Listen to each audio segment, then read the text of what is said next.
Qué bueno que están aquí.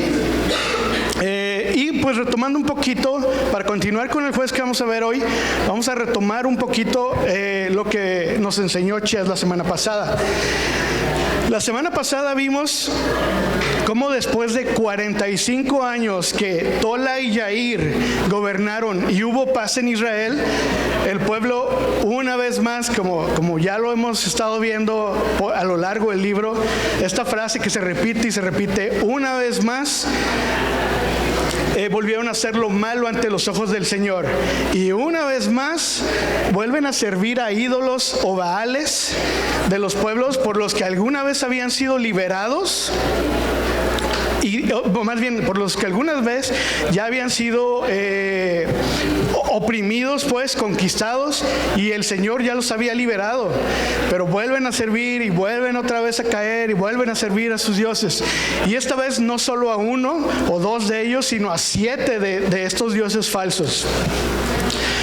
Pero cuando vuelven a caer en caos, ¿se acuerdan que después de 18 años, ahora sí, siendo oprimidos por los filisteos y los amonitas, entonces ahora sí, otra vez vuelven a despertar y se arrepienten delante de Dios, reconocen su pecado y pues entonces ahora sí aceptan que sirvieron a otros dioses y además abandonaron a Dios, y entonces empiezan a hacer acciones para cambiar ese camino, ¿no?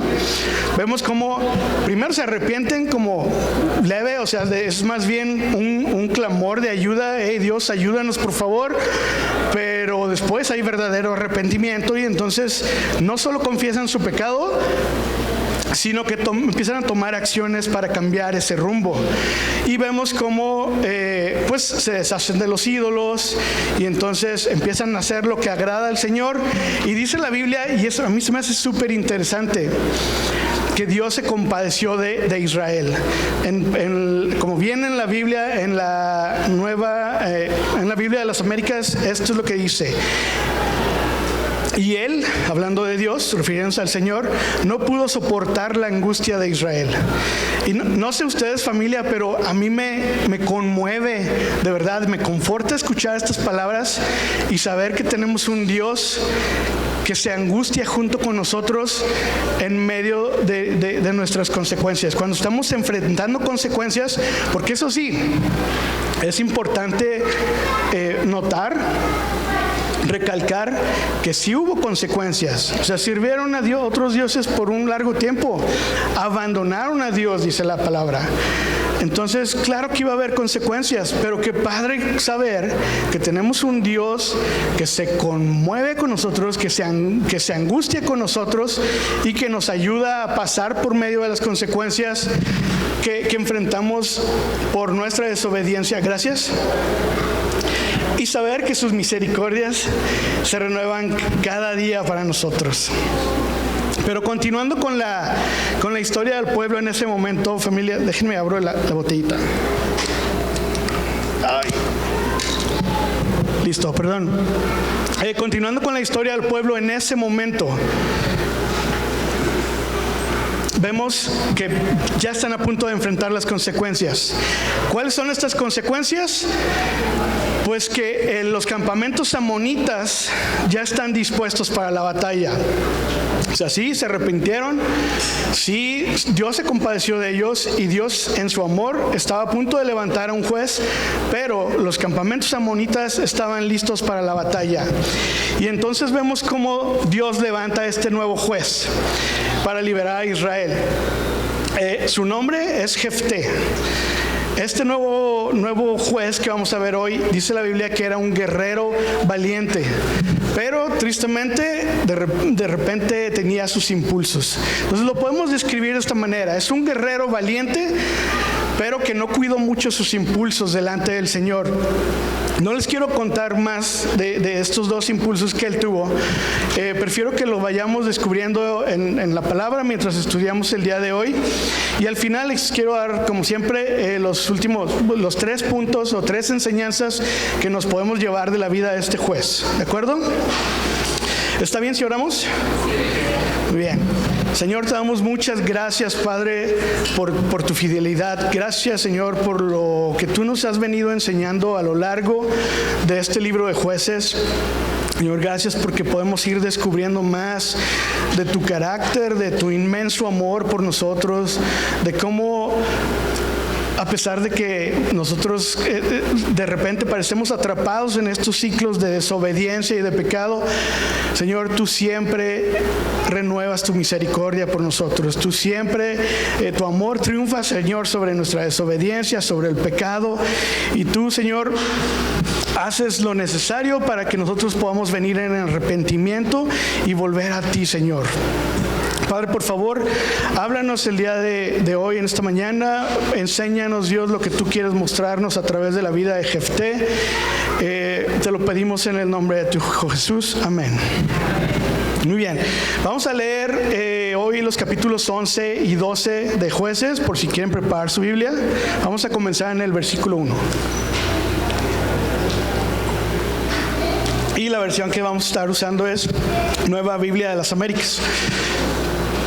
Y dice así: Jefté el Galadita era un guerrero valiente, hijo de una ramera.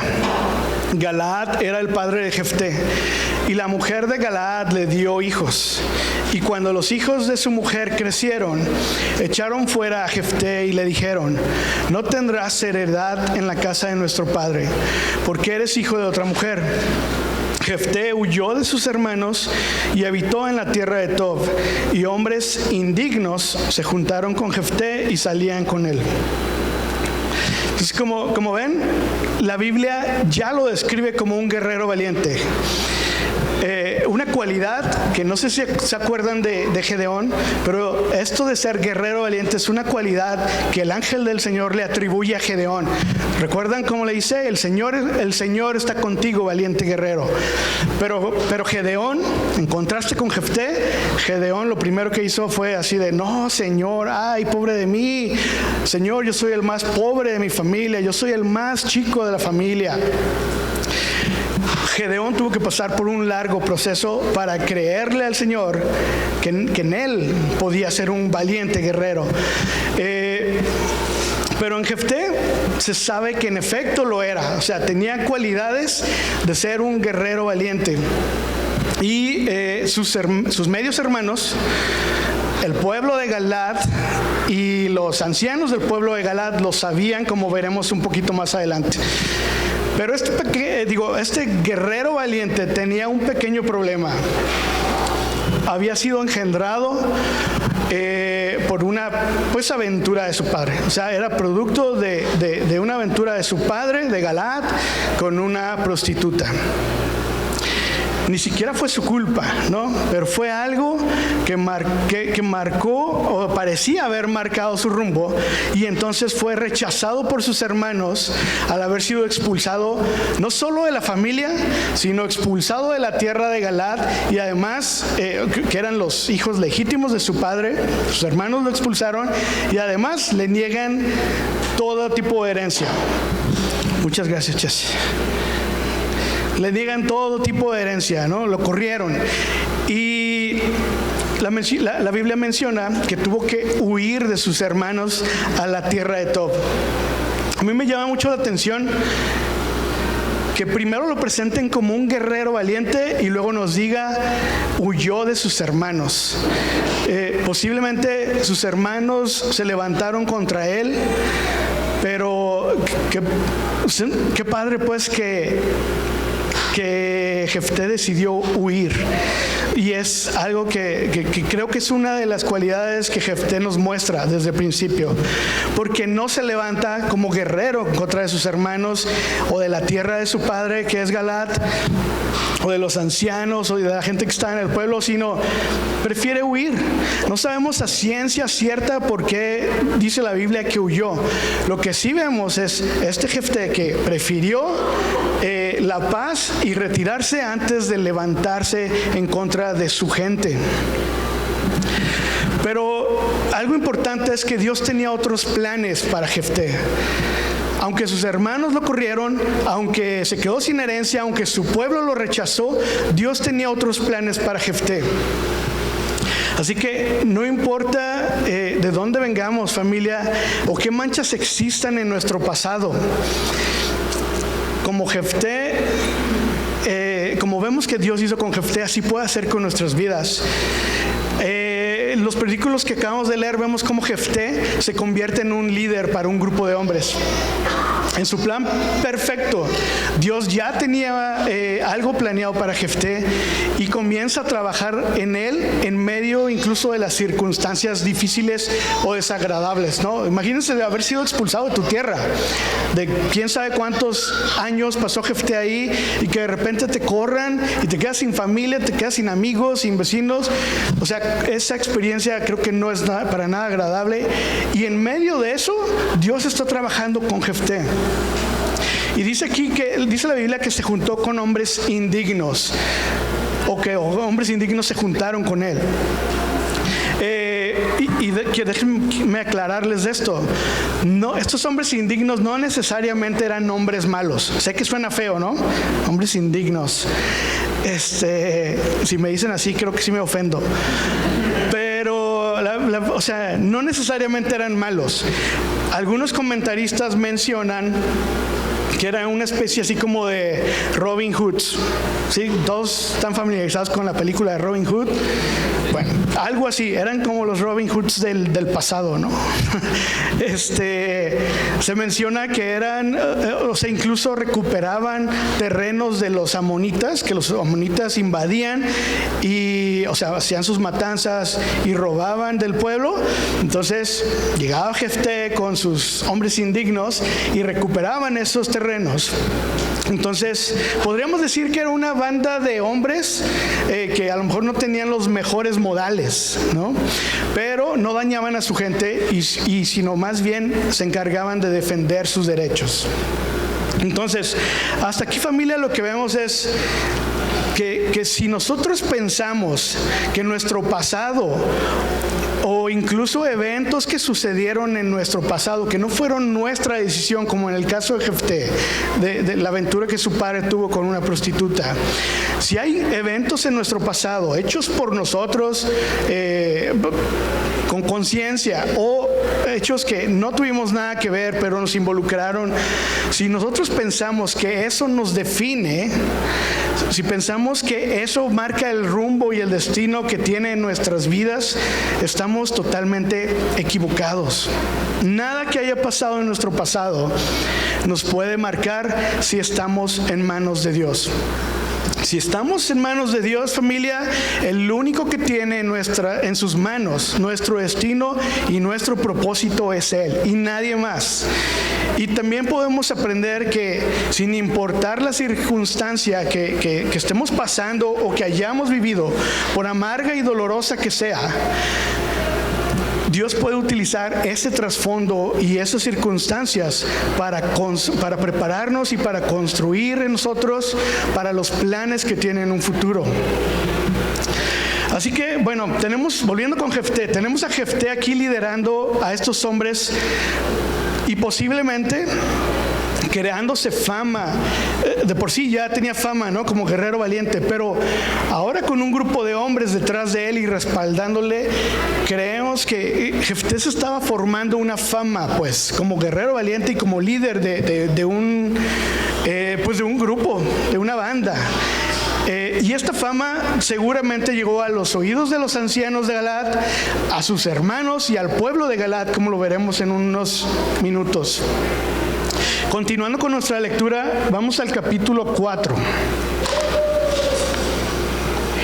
Y dice así: después de cierto tiempo, sucedió que los amonitas pelearon contra Israel. Y cuando los amonitas pelearon contra Israel, los ancianos de Galaad fueron a traer a Jefté de la tierra de Tob.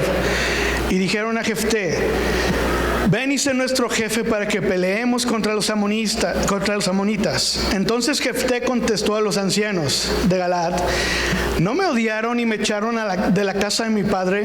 ¿Por qué pues han venido a mí ahora cuando están en apuros? ¿Pueden imaginar esa escena? primero lo corren, ¿no? O sea, primero ¿cómo dicen? O sea, lo corrieron pues a patadas, casi. Prácticamente, lo corren del pueblo, de la familia, lo desheredan.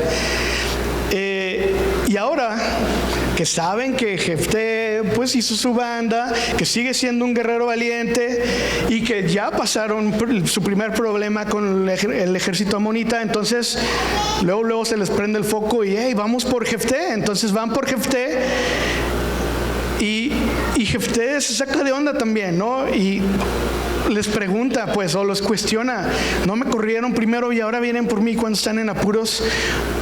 O sea, lo entiendo, no hace sentido, ¿cierto? No hace sentido, pero aquí es Dios levantando y eligiendo como instrumento a Jefté conforme a su soberanía, no conforme a nuestro entendimiento. O sea, que hayan ido a acudir a Jefté no es tanto porque Jefté fuera bueno peleando, es porque Dios en su soberanía lo había escogido ya como instrumento, como juez para liberar a Israel. En 1 Corintios 1:28, gracias Pablo, dice, también Dios ha escogido lo vil y despreciado del mundo, lo que no es, para anular lo que es. Entonces vemos aquí cómo Dios, una tras otra vez, como hemos visto también a lo largo del libro de Jueces, siempre escoge a quien nosotros creemos que no debería de escoger. A los que vemos como rechazados, como viles, a los que vemos como débiles, a los que vemos como incapaces. Así es Dios, familia.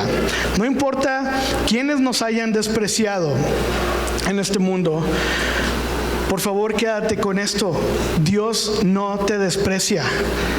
Dios te ama, Dios te quiere usar para su gloria y para bendición de su pueblo. Dios tiene un plan para ti, así como lo tuvo para Jefté. Y en estos versículos, cuando los ancianos buscan a Jefté, vemos primeramente cómo los ancianos de Galaad le piden ser su jefe de guerra. No le están ofreciendo ser el juez del pueblo, le están pidiendo que vaya y pelee. Pero Jefté les cuestiona oye, si me corriste primero, ahora que estás en apuros, ¿quieres que vaya y pelee?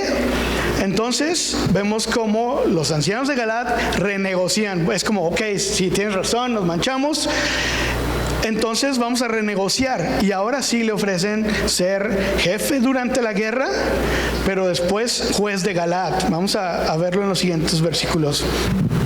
Del 8 al 11 dice así: los ancianos de Galaad dijeron a Jefté, por esta causa hemos vuelto a ti, para que vengas con nosotros y pelees contra los amonitas. Seas jefe sobre todos los habitantes de Galaad. Jefté respondió a los ancianos de Galaad. Escuchen esta respuesta: si me hacen volver para pelear contra los amonitas y el Señor me los entrega, ¿seré yo el jefe de ustedes? Y los ancianos de Galaad dijeron a Jefté, el Señor es testigo entre nosotros, ciertamente haremos como has dicho. O sea, lo prometen o lo afirman delante del Señor.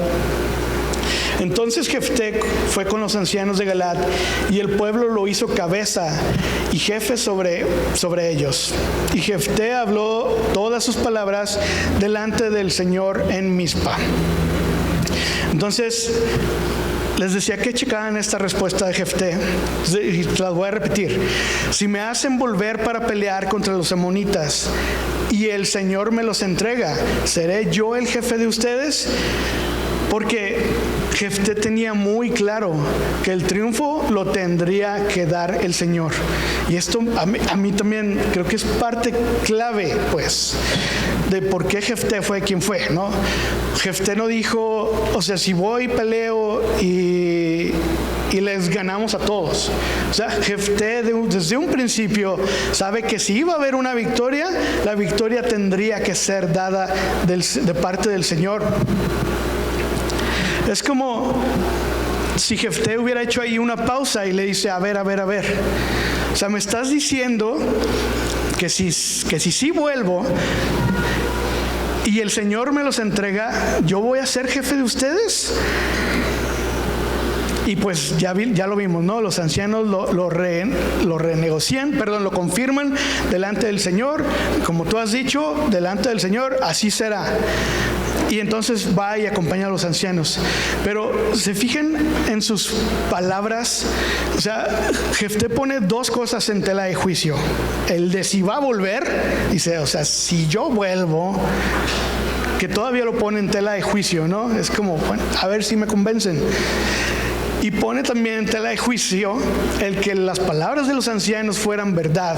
O sea, estás diciendo esto seguro, pero Jefté no dudó que el Señor podía darle la victoria.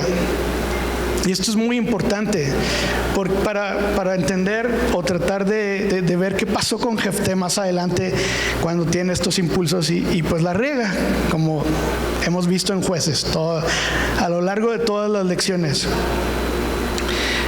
Acompáñenme en sus Biblias, vamos a leer un pedazo un poquito largo del 12 al 28. Y esto es Jefté dialogando con los amonitas. Una vez que va con los señores de Galaad y lo hacen juez delante de todo el pueblo. Dice así, en el versículo 12, y envió Jefté mensajeros al rey de los amonitas para que le dijeran, ¿qué hay entre usted y yo que ha venido a mí para pelear contra mi tierra? El rey de los amonitas dijo a los mensajeros de Jefté, porque Israel tomó mi tierra cuando subieron de Egipto desde el Arnón hasta el Jacob y el Jordán. Por tanto, devuélvanla ahora en paz. Chequen así como es un back and forth, pues, yo te mando y tú me contestas, yo te mando y tú me contestas. Piénsenlo ahí como un chorro de mensajes de WhatsApp, casi.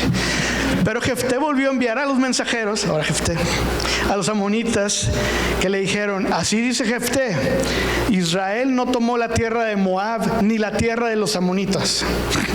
Porque cuando subieron de Egipto e Israel pasó por el desierto hasta el Mar Rojo y llegó a Cades, entonces Israel envió mensajeros al rey de Edom diciéndole, permítanos, le rogamos, pasar por su tierra. Pero el rey de Edom no los escuchó. También enviaron mensajeros al rey de Moab, pero él no consintió. Así que Israel permaneció en Cades. Luego atravesaron el desierto y rodearon la tierra de Edom y de Moab, llegando al lado oriental de la tierra de Moab y acamparon al otro lado del Arnón. Pero no entraron en el territorio de Moab porque el Arnón era la frontera de Moab. Entonces Israel envió mensajeros a Sehón, rey de los amorreos y rey de Hesbón, y le dijo Israel, permítanos, le rogamos pasar por su tierra en nuestro lugar. Pero Sehón no confió en Israel para darle paso por su territorio. Reunió pues Sehón a todo su pueblo y acampó en Jaazá y peleó contra Israel. El Señor Dios de Israel entregó a Sehón y a todo su pueblo en manos de Israel y los derrotaron. E Israel tomó posesión de toda la tierra de los amorreos, los habitantes de esa región. Voy a hacer una pequeña pausa ahí porque es importante. Vieron que, ellos no querían conquistar o invadir ningún terreno. Pidieron permiso para cruzar por esa tierra y llegar a su tierra. Pero el rey el rey de Sehón se sintió como invadido, se sintió agredido, se sintió en riesgo, y entonces no solo les dice no, por aquí no, sino reunió pues Sehón a todo su pueblo y peleó contra Israel. Entonces creo que los hostiles fueron los otros, no el pueblo de Israel. Y dice la palabra, Israel tomó posesión de la tierra de los amorreos, los habitantes de esa región. Dice, Dios de Israel entregó a Sehón. Dios de Israel entregó a Sehón. Eso es importante, que no fueron ellos los que querían. Los otros me atacaron y entonces Dios, en su amor y misericordia, me entregó la tierra de ellos. Y poseyeron todo el territorio de los amorreos, en el versículo 22. desde el Arnón hasta el Jacob, y desde el desierto hasta el Jordán, puesto que el Señor, Dios de Israel, expulsó a los amorreos delante de su pueblo Israel. ¿Va usted a poseerla? Este es Jefté cuestionando ahora al rey de los amonitas. ¿No posee usted, me encanta esta parte, no posee usted lo que Quemos, su Dios, le ha dado para poseer? De modo que todo el territorio que el Señor nuestro Dios ha desposeído delante de nosotros, lo poseeremos. O sea, lo que Dios les quitó para dármelo, pues ya es nuestro. Ahora pues, ¿es usted mejor que Balac, hijo de Zippor, rey de Moab? ¿Acaso luchó él con Israel? ¿O acaso peleó contra ellos? Mientras Israel habitaba en Hesbón y sus pueblos, y en Aroer y sus aldeas, y en todas las ciudades que están a orillas del Arnón por 300 años, ¿por qué no las recuperó durante ese tiempo? O sea, también es otro punto muy válido. Jefté le está diciendo, 300 años después de que la poseímos, ahora si vienes a reclamarla, ¿por qué esperar hasta ahorita, no? Para decir, hey, eso era mío, 300 años después. Por tanto, dice Jefté, por tanto, yo no he pecado contra usted, pero usted me está haciendo mal al hacer guerra contra mí. Y fíjense qué interesante lo que hace Jefté aquí. Que el Señor, el juez, juzgue hoy entre Israel y los amonitas. Pero el rey de los amonitas no hizo caso al mensaje que Jefté le envió. Pero qué interesante que Jefté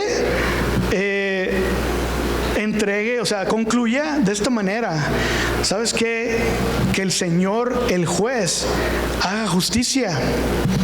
Es súper importante y ahorita vamos a verlo en unos minutos. Como líder del pueblo, Jefté trata de razonar.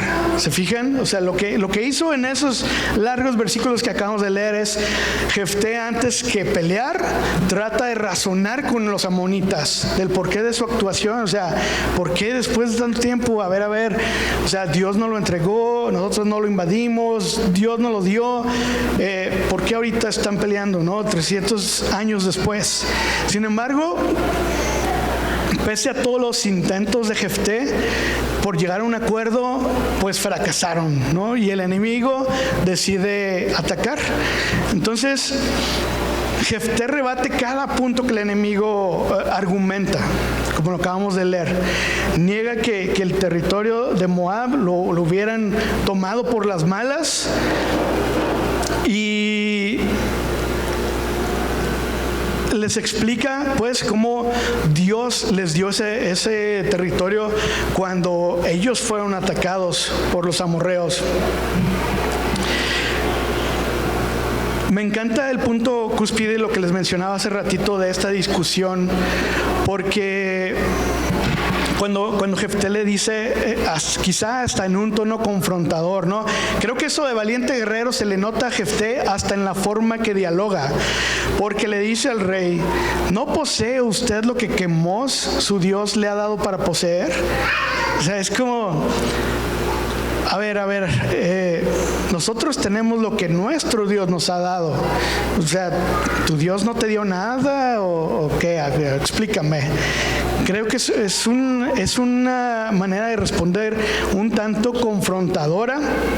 Y de verdad podemos ver que Jefté no solo era valiente peleando, sino era valiente dialogando. Y Jefté concluye esos versículos o esa discusión diciendo o asegurando, nosotros no hemos pecado contra ustedes, ¿no? Sino que Amón está procediendo mal. Y entonces, como lo decíamos hace rato, pone esta situación en manos de Dios para que Él sea quien haga justicia. Con estas palabras dice que el Señor, el juez, juzgue hoy entre Israel y los amonitas. Es definitivamente un acierto que podemos aprender a Jefté. El que pone todo en manos de Dios, en lugar de querer Él ser el que hiciera justicia en ese momento, ¿no? Y familia, así como Jefté hizo en un momento de discusión, en un momento incómodo, en un momento de batalla, porque esta discusión era el comienzo de una batalla por venir, ¿no? Así como Jefté lo hizo, nosotros tenemos que aprender a poner las cosas en manos de Dios. Algo que también podemos ver aquí es que el enemigo trata de venir y quitar del pueblo de Israel, quitar del pueblo de Jefté lo que Dios les había dado ya en sus manos. Y saben que, familia, con nosotros es exactamente igual. El enemigo tratará de quitarnos de nuestras manos las cosas que el Señor en amor ya nos ha entregado a nosotros. Las cosas que Dios nos ha dado, el enemigo siempre tratará de robárnoslas, siempre tratará de arrebatárnoslas de nuestras manos. Pero lo padre es que para nosotros hoy, en nuestros días, nuestro juez es Jesús. Nuestro juez es Jesús. ¿Y saben qué? La excelente noticia es que Jesús, antes de haber sido nuestro juez, antes de ser nuestro juez, fue nuestro abogado. Y en Él las batallas están ganadas, pues. En Él hemos ganado toda batalla. En Él tenemos segura la victoria. En Él tenemos la justicia que necesitamos también. Continuando con la vida de Jefté. Vimos aquí pues cómo, pese a todos los argumentos, definitivamente Amón no lo acepta, ¿no? Y entonces él quiere poseer la tierra y veamos lo que sucede en el versículo 29. El Espíritu del Señor vino sobre Jefté. ¿Recuerdan esta frase también? Es creo que otra de las frases que vez tras vez hemos visto en el libro de Jueces. Las cosas cambian en el momento en que el Espíritu del Señor, en el momento en que Dios toma el control. Como lo hemos visto pues con todos los jueces antes, en el momento en que el Espíritu del Señor nos invade es cuando ya la victoria no depende de nosotros, no depende más de nuestras manos o de nuestro poder, sino depende totalmente de Él. Y fíjense, sin embargo, cuando Jefté avanza a pelear pues con el enemigo, vemos el primer tropezón de Jefté aquí en estos versículos. Jefté le hace un voto muy impulsivo e irracional al Señor, prometiendo que si Dios le da la victoria, dedicaría en holocausto a cualquiera que saliera de su casa cuando volviera victorioso. ¿Por qué? No lo sabemos. O sea, ya el Espíritu del Señor había venido sobre él. ¿Recuerdan al principio cómo él estaba seguro que la batalla sería del Señor? Sin embargo, aquí vemos a Jefté pues regándola, como todo ser humano.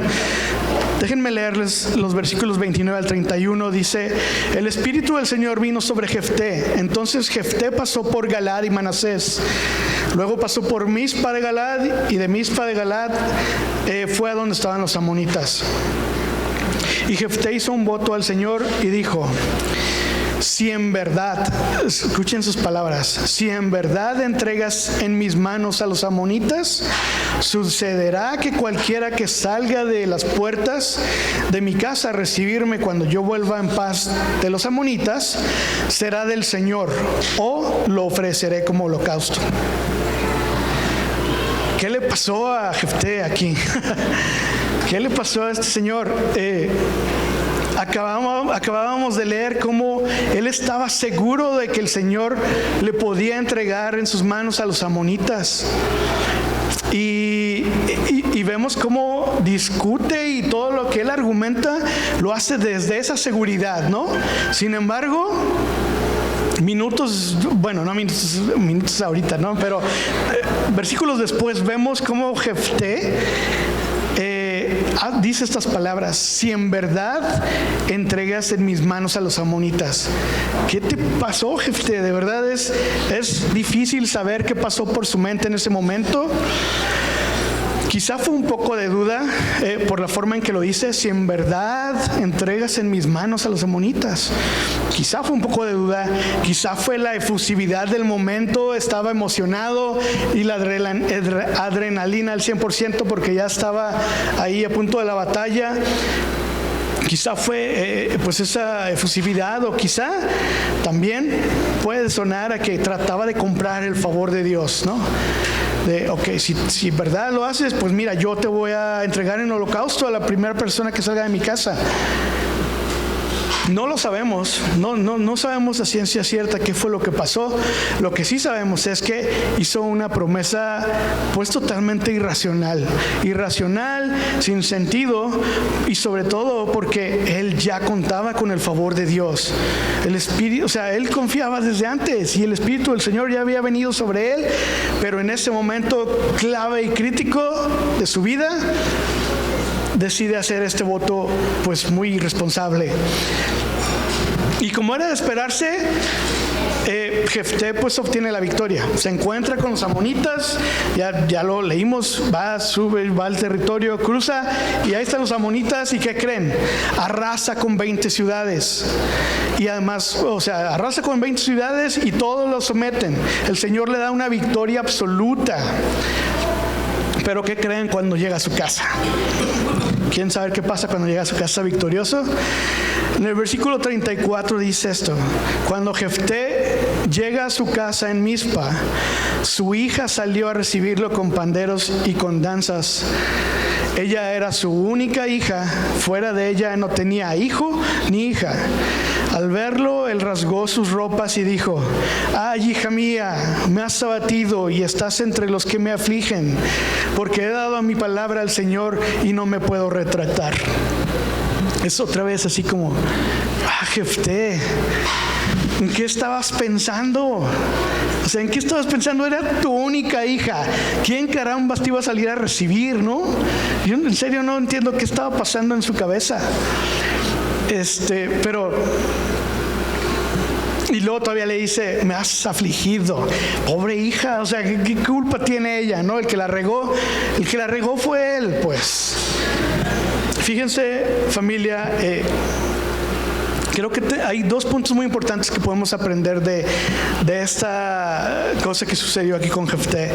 En primer lugar, Eclesiastés 5:2.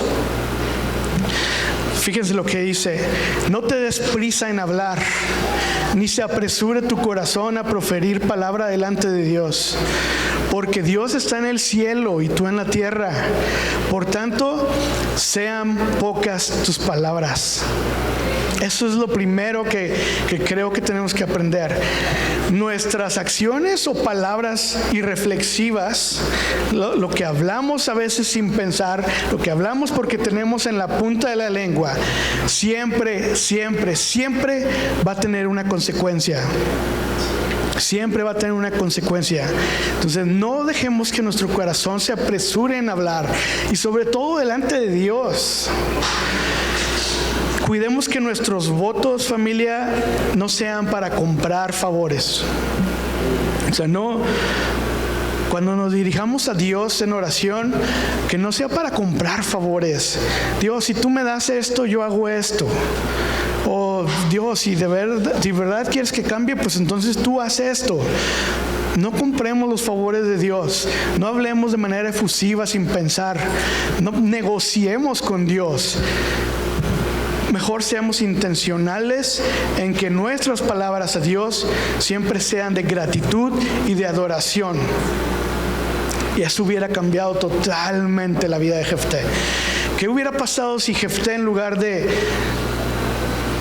haber dicho esto que dijo, que, o sea, no sigo sin entender por qué lo dijo? ¿Qué hubiera pasado si le hubiera dado gracias? Porque, Señor, tu Espíritu ha venido sobre mí y porque tú entregarás a los amonitas en mis manos. Como lo dijo al principio, como él ya tenía esa certeza, pero no sabemos qué fue lo que le pasó. Haciendo una pausa en este punto también, suena muy cruel, creer que Jefté sacrificó a su hija, o sea, que cumplió su voto y que dio a su hija en holocausto. Entonces quiero pausar un ratito ahí para que no nos quedemos con eso, y quiero compartirles algunos puntos que refutan esa idea, ¿sabes? En primer lugar, tal sacrificio humano hubiera sido una abominación para el Señor. Se cree que lo que pasó aquí fue que obligó a su hija a que ella permaneciera virgen de por vida, pues a que no tuviera un hombre, a que no se pudiera casar, y entonces diera su vida en servicio en el tabernáculo. Además, chequen esto, en el versículo 31 es muy claro que la Biblia nos presenta dos posibles vertientes. Dice: sucederá que cualquiera que salga de las puertas de mi casa a recibirme, cuando yo vuelva en paz de los amonitas, será del Señor. O, ahí hay un no, que es muy importante y cambia todo: lo ofreceré como holocausto. Entonces, ¿ustedes creen que Dios hubiera premiado con la victoria absoluta y aplastante de 20 ciudades y demás a un hombre que había ofrecido a su hija, no sabía que era su hija, pero que había ofrecido en sacrificio a un humano, cuando él lo condena en Levítico? Claro que no.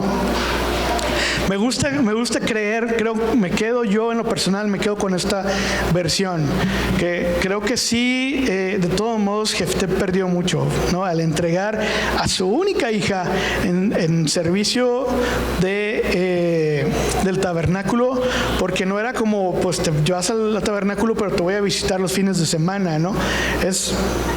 Dios, era decirle adiós a su hija por siempre y para siempre. Pero algo que también es muy importante, para no estancarnos ahí en eso de qué pasó con su hija, algo que sí es muy importante recalcar y que nos debemos de llevar es la actitud admirable de su hija. Y ahorita lo van a ver por qué, ¿no? Pero su hija anima a su padre a cumplir con su voto. Leamos cómo concluye esta situación con su hija. Déjenme leerles del versículo 36 al 40. Entonces ella le dijo: Padre mío, has dado tu palabra al Señor, haz conmigo conforme a lo que has dicho, ya que el Señor te ha vengado de tus enemigos, los amonitas.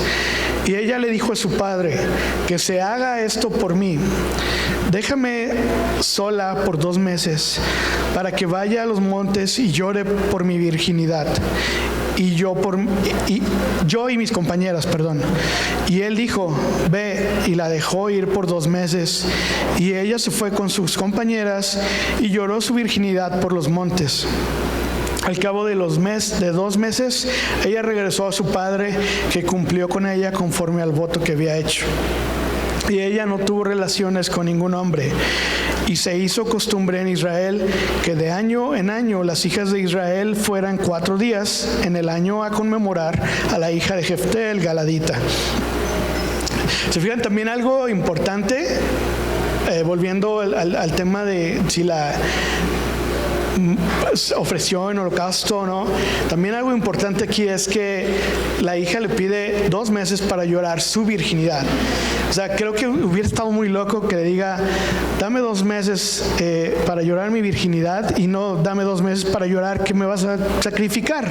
Dame 2 meses para llorar que ya no te voy a, que ya me vas a dar cuello. Pues por eso es que creemos o existen estas dos vertientes, y muchos comentaristas dicen que más bien la ofreció o la dio por completo en el servicio del tabernáculo.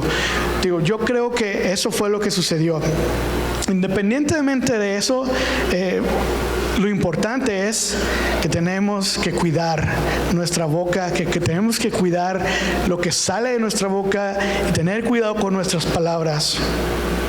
Y la verdad, pues aprender de la actitud de su hija, que de verdad es muy aplaudible, ¿no? Que sin deberla ni temerla, Creo que se lo aprendió a su padre, ¿no? Porque su padre, pagando consecuencias sin deberla ni temerla, por haber sido el resultado de un pecado de su padre. Y ahora vemos a su hija, sin deberla ni temerla, pagando consecuencias por las palabrotas de su papá, pues. Triste historia. Sin embargo, Jefté no tendría descendencia, pues era su única hija, y tampoco tenía hijo, dice la Biblia. Entonces, ahora ya consagrada en el tabernáculo, pues ya se acabó la línea de descendencia de Jefté. Es una triste consecuencia para él. Y sin embargo, no ha acabado el caos en la vida de Jefté. Moviéndonos o avanzando al capítulo 12, en el versículo 1, déjenme leerles del 1 al 6, dice así: los hombres de Efraín se reunieron y cruzaban el Jordán hacia el norte y dijeron a Jefté: ¿por qué cruzaste a pelear contra los amonitas sin llamarnos para que fuéramos contigo? Quemaremos tu casa sobre ti. Y Jefté les respondió: yo y mi pueblo estábamos en gran lucha contra los amonitas, y cuando los llamé a ustedes no me libraron de sus manos. Viendo pues que no me iban a librar, arriesgué la vida mía y crucé contra los amonitas, y el Señor los entregó en mi mano. ¿Por qué pues han subido hoy a pelear contra mí? Entonces Jefté reunió a los hombres de Galaad y peleó contra Efraín. Los hombres de Galaad derrotaron a Efraín porque estos decían, fíjense la razón, porque estos decían: son fugitivos de Efraín, ustedes los galaditas, en medio de Efraín y en medio de Manasés. Y se apoderaron los galaditas de los vados del Jordán al lado opuesto de Efraín. Cuando alguno de los fugitivos de Efraín decía: déjenme cruzar, los hombres de Galaad le decían: ¿eres efrateo? Si él respondía no, entonces le decían: a ver, di pues la palabra Shibolet.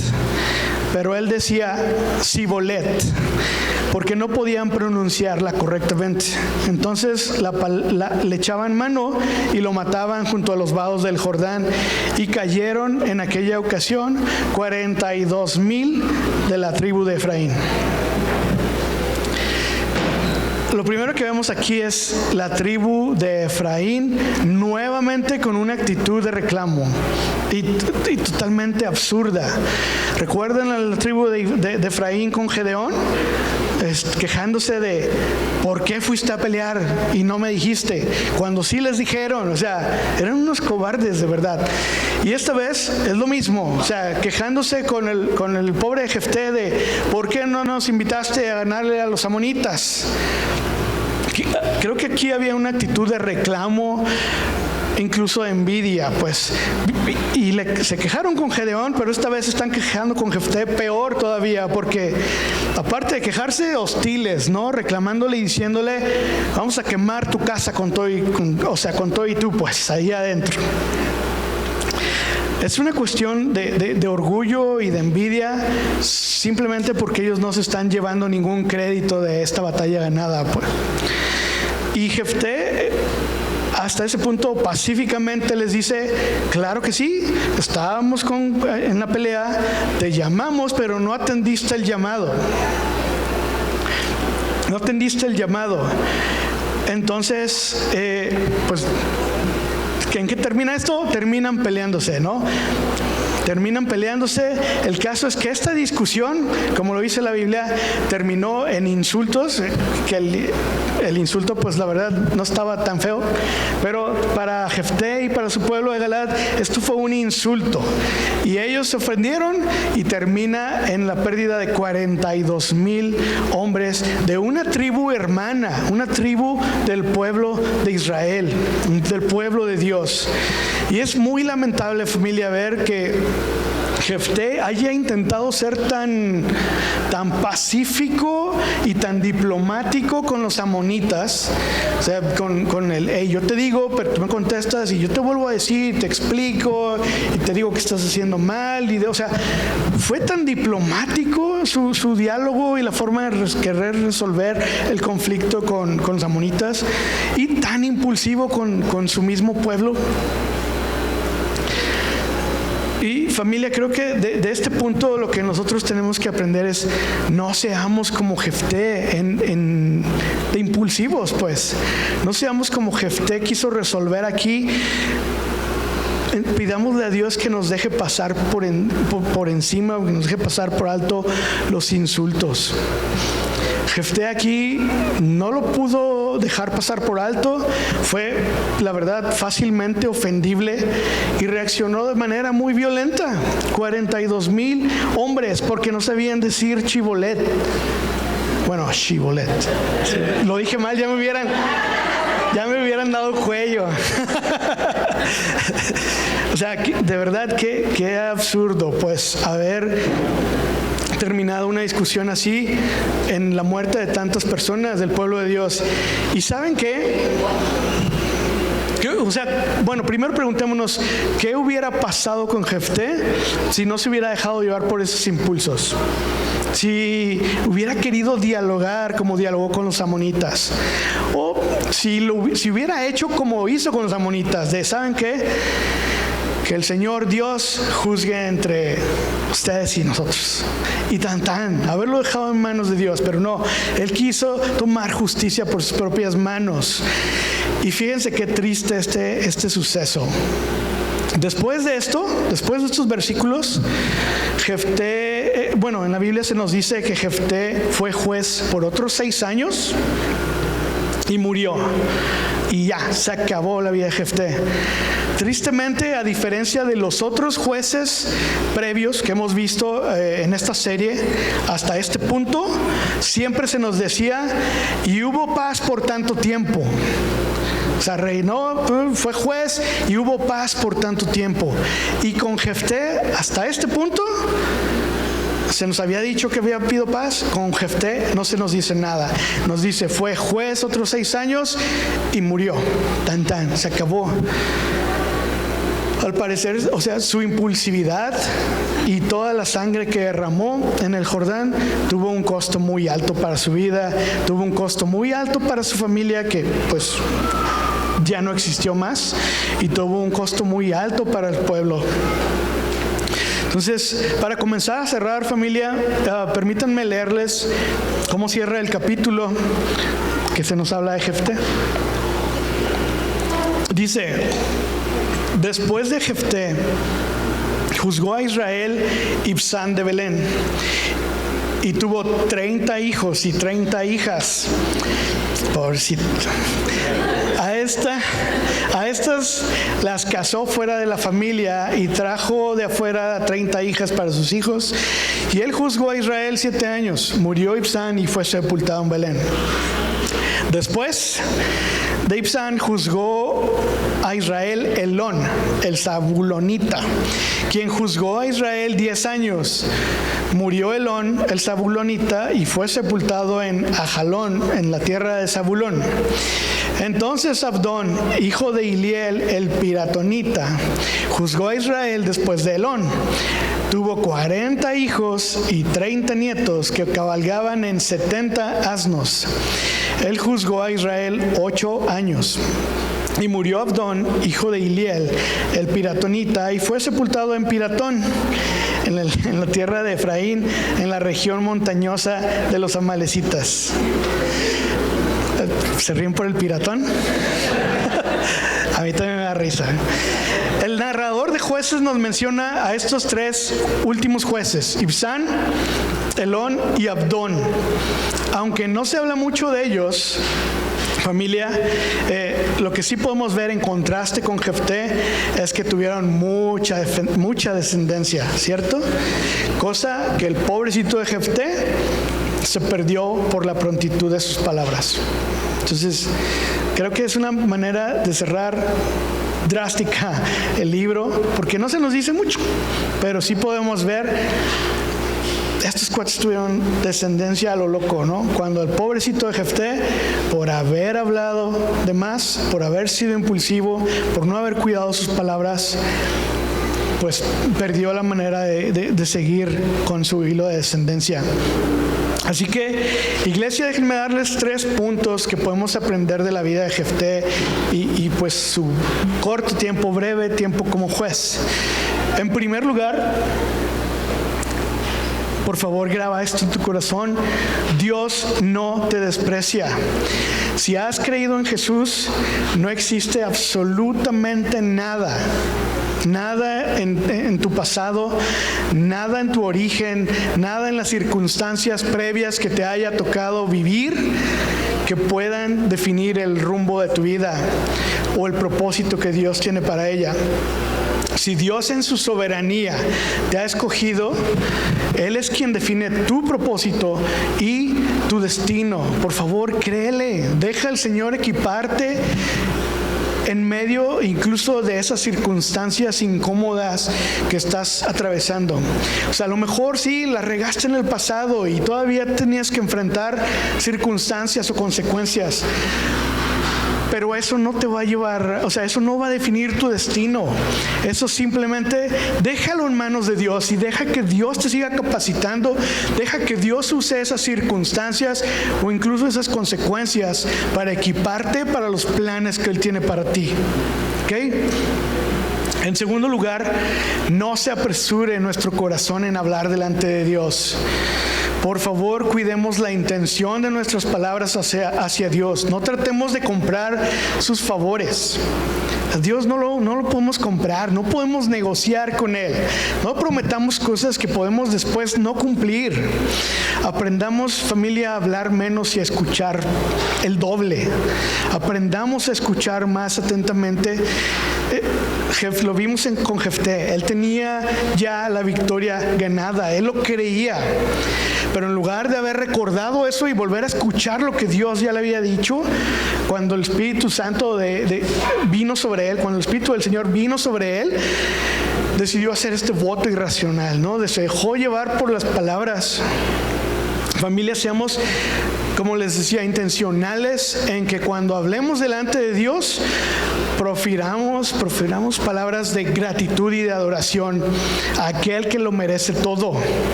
Y por último, dejemos que Dios sea nuestro juez. Sin duda, sé que vamos a seguir enfrentando situaciones incómodas, situaciones en las que nos ofenden, situaciones en las que nos sentimos acorralados, en medio de conflicto, en medio de injusticia. Cuando algo nos lastima, cuando algo nos ofende, aprendamos a dejar esas cosas en manos de Dios. Dejemos que Él sea el que juzgue. No abramos nuestro corazón a las ofensas, no seamos impulsivos, no seamos fácilmente ofendibles. No tomemos más bien la justicia en nuestras manos. Dejemos que Dios sea nuestro juez. Y recuerden esto, por favor. Jesús es nuestro juez, pero antes que eso, Jesús fue y es tu abogado. En Él tenemos toda la justicia que necesitamos. Así que déjenme terminar con esto, familia. En Jesús, ninguna reputación que vengamos arrastrando del pasado puede definir nuestro destino. No importa quiénes ni cuántos te hayan despreciado antes. Él no te desprecia. Solo Él tiene tu destino en sus manos. Créele a Él y no a las circunstancias del pasado. Deja a Dios usar tu pasado para cumplir los planes que tiene para ti. Escucha a Dios con atención y calla para seguirle escuchando aún más. Cuando hables delante de Dios, que tus palabras sean pocas y que expresen tu gratitud y adoración. Entrega a Dios todo aquello que te lastima, todo aquello que te parece injusto o todo aquello que te traiga conflicto.